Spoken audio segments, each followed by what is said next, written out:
छात्रों, आज कक्षा 11 मैथमेटिक्स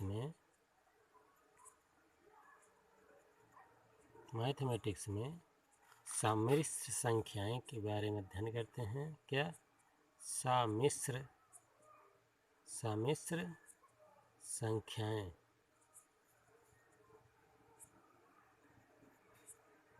चलिए इसके बारे में पहले बेसिक नॉलेज प्राप्त करते हैं। सम्मिश्र संख्या होती क्या है? तो सम्मिश्र संख्या आप जानते हो, एक एग्जाम्पल के बारे में विचार करते हैं। माना कि कोई समीकरण है x² = -2। इस समीकरण पर विचार करते हैं और आप जानते हो कि x² = -2 ये दिया गया समीकरण है। जब ऐसे समीकरणों का जब आप वर्गमूल निकालोगे तो वास्तव में एक कोई वास्तविक रूट नहीं निकल पाएगा। माइनस का लगा हुआ है, इमेजिनरी संख्या है।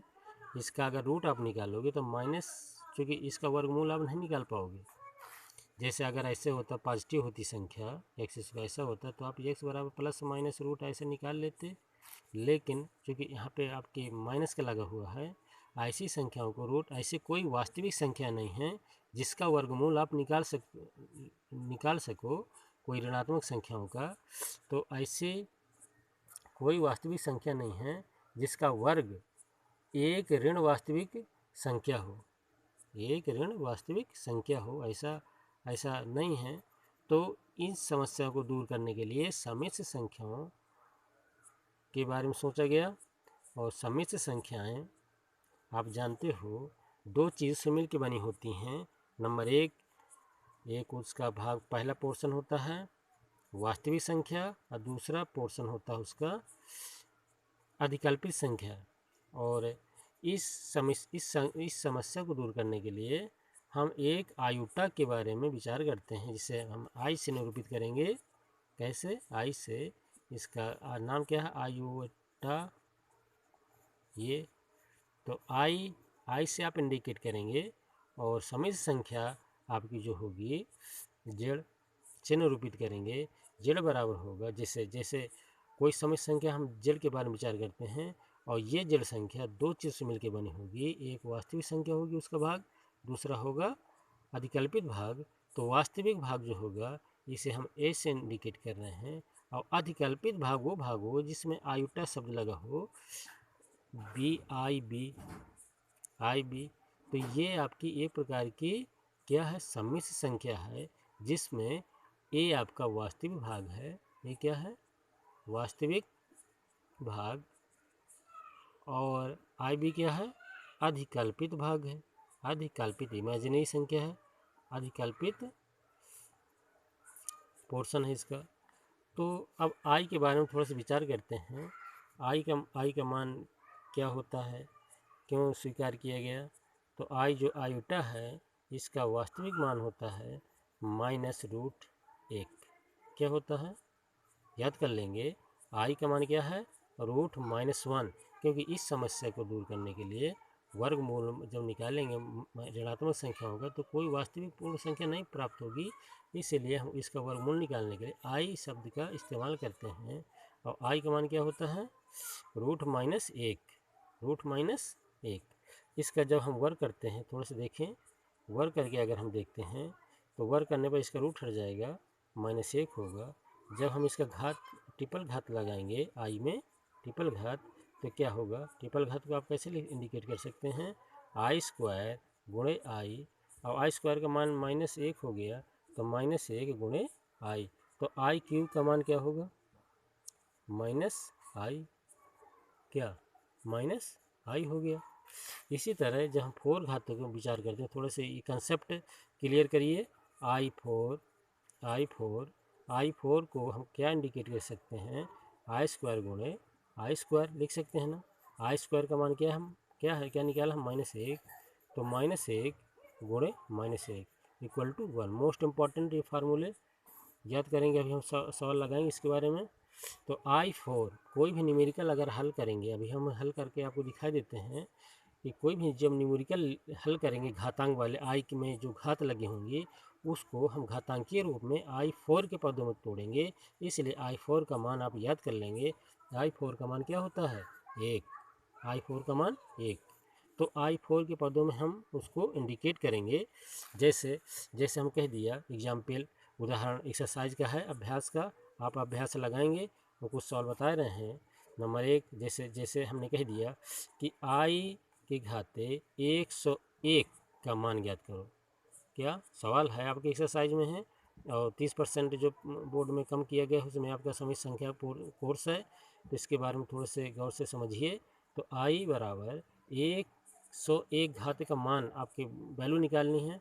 तो हम क्या अभी जो बता चुके हैं कि इसको घातांकीय रूप में I के 4 पदों में चेंज करेंगे। तो 25 चौको 100, इसको हम घातांक के रूप में 4 के पदों में चेंज कर रहे हैं। तो I की घाते 4 की घाते ऐसे हमने कर दिया। क्या किया? I घाते 4, 25 चौको 100, ठीक है। घात का घात गुणा हो जाएंगे तो 25 चौक 100 तक हम पहुंच गए। अब कितना है आपका, क्या बचा शेष? 1। तो 1I गुणे I ऐसा कर दिया। तो इसका आंसर क्या होगा? 25 चौको 100 और I4 का मान क्या है? 1 है। तो 1 के घाते 25 हुआ। क्या हुआ? 25। अब गुणे I, तो 1 का चाहे जितने बार आप घात गुणा करें 1 ही रहेगा। 1 में I गुणा तो I हो गया। तो I का मान कितना? 100I जो हमने घात निकाले हैं, तो इसका मान इतना हो गया। अब दूसरा सवाल हम देखते हैं। NCERT में पूछा गया है, NCERT में क्वेश्चन आपका पूछा हुआ है कि I की घाते -35 का मान ज्ञात करिए।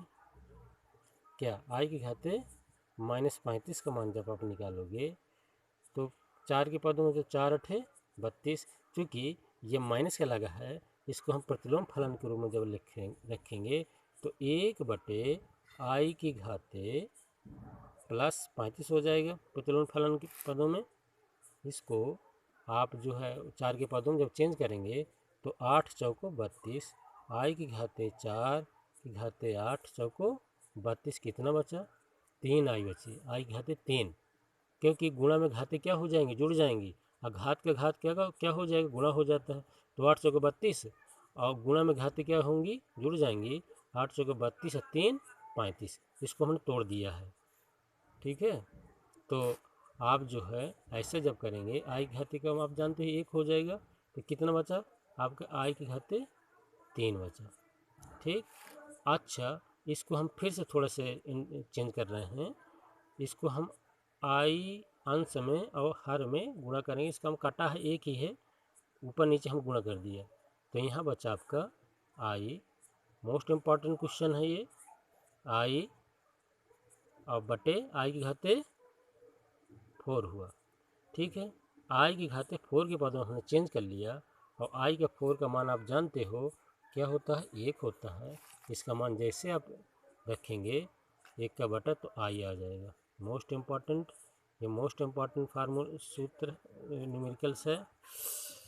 अच्छा, एक अगला सवाल देखते हैं। एक ये भी NCERT का क्वेश्चन है, एक्सरसाइज में है।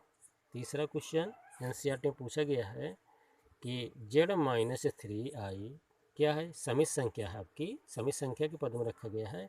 4 - 3I का गुणात्मक प्रतिलोम ज्ञात करिए। गुणात्मक क्या ज्ञात करना है? गुणात्मक प्रतिलोम, ठीक है। गुणात्मक प्रतिलोम आप जानते हो, किसी संख्या का गुणात्मक प्रतिलोम उसका क्या होता है? प्रतिलोम फलन होता है। क्या होता है गुणात्मक प्रतिलोम?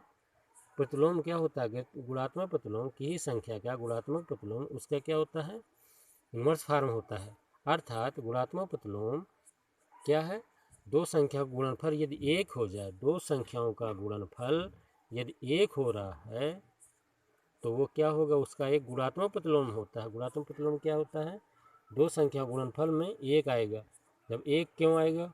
जैसे हम कहते हैं कि 4 का गुणात्मक प्रतिलोम, पहले समझ लीजिए गुणात्मक प्रतिलोम होता क्या है। 4 का गुणात्मक प्रतिलोम क्या होगा? 4 का गुणात्मक प्रतिलोम क्या होगा? 4 का हम क्या बताए हैं अभी? ये 4 का गुणात्मक प्रतिलोम क्या होगा? उसका इनवर्स फॉर्म होगा 1/4 और इसकी डेफिनेशन क्या होता है, 1/4 होगा इसका इनवर्स फॉर्म। तो 4 1/4, एक में बटन लगा देंगे तो उसका गुणात्मक प्रतिलोम हो जाता है। तो जब गुणात्मक प्रतिलोम आप निकालिए 1/4 तो 1/4 कैंसिल आउट 1 हो जाएगा ना, तो ऐसे। तो इसका मतलब गुणात्मक प्रतिलोम 1 हो जाएगा। इसका गुणात्मक प्रतिलोम जब आप निकालोगे तो ये ऐसा हो जाएगा 1/4 माइनस 3i। ठीक है। अब इसका जो हमने क्या किया, इसमें जो है इसका इनवर्स इसका इसका इसका संयुग्मी गुणा करते हैं, कंजुगेट संख्या चिन्ह बदल करके। तो 4 + 3i ऊपर नीचे जब गुणा करेंगे, 4 + 3i ऊपर नीचे गुणा कर दिया तो ये कितना है, 4 + 3i। यहाँ पे होगा 4 का वर्ग प्लस माइनस ए प्लस बी ए माइनस बी ए स्क्वायर बी स्क्वायर का सूत्र लगेगा।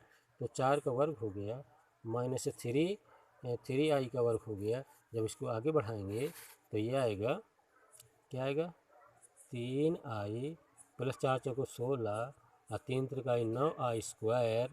ये हो गया। इसको आगे फिर से बढ़ाएं तो ये हो गया 4 + 3i बटे 4 माइनस 9 और i² का मान क्या होगा, -1 हो गया। तो माइनस माइनस जब गुणा करेंगे तो प्लस का हो जाएगा, ये 3i बटे 4 और प्लस 9 25 हो गया आपका। कितना हो गया ये, 25। तो 3i बटे 16 9 25 हो गया, ये हो गया। तो अब इसको हम क्या वास्तविक समित संख्या में जब रखेंगे, समित संख्या में जब इसको रखेंगे तो इसको अलग अलग वास्तविक भाग अलग कर देंगे। 25 है आपका, 25 वास्तविक भाग ये और अब अधिकल्पित भाग ये, क्योंकि समित संख्या में वास्तविक भाग और अधिकल्पित भाग अलग अलग किए जाते हैं। तो 4 इसको आप कैसे लिख सकते हैं, 4/25 और प्लस 3i बटे 25 ऐसे लिख सकते हैं। तो ये आपका क्या हो गया, अधिकल्पित भाग हो गया। ये वास्तविक संख्या में हो गया, वास्तविक भाग है, और ये आपका क्या है, अधिकल्पित भाग। इस तरह आप पूरी एक्सरसाइज लगाएंगे जो सवाल ना आए तो आप पूछ लीजिएगा।